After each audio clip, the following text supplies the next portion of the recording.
Well, a reputed gang member has been formally indicted in the 2019 killing of Aamir Griffin. Authorities now say the 14-year-old high school basketball standout was gunned down in a case of mistaken identity. Lisa Evers is live in South Jamaica, Queens, with the update from police and prosecutors. Lisa. Well, Steve, it was an important step towards closure today in the murder of Aamir Griffin here on the basketball courts at the Baisley Park houses. The teen was gunned down 2 years ago in what police say was a case of mistaken identity, and now the alleged shooter is facing justice.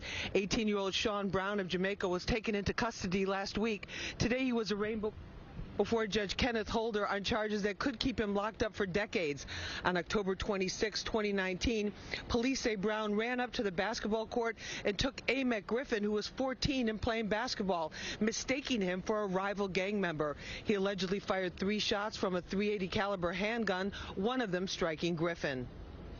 After a thorough investigation by the NYPD and by our office, Sean Brown was indicted by a Queens County grand jury weeks ago and arraigned earlier today on murder, on weapons charges.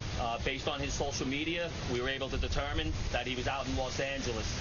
We don't know why he was out there, but we determined that he was currently in Los Angeles. I had members of the NYPD Regional Fugitive Task Force, which is made up of NYPD detectives and U.S. Marshals.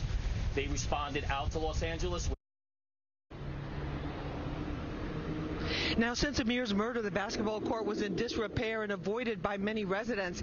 His Cardozo High School basketball coach, the legendary Ron Niclario, raised $5,000 to fix it up and paint it. But the pain for the coach and Aamir's family and teammates remains. Do we feel better? Do we feel happy? I think we just say we feel a little less sad.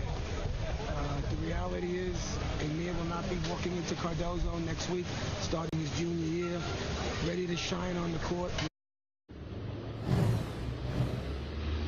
Now, Coach Niclario says that next month, on the 2nd anniversary of Aamir's death, they'll have a memorial basketball game here on this very court.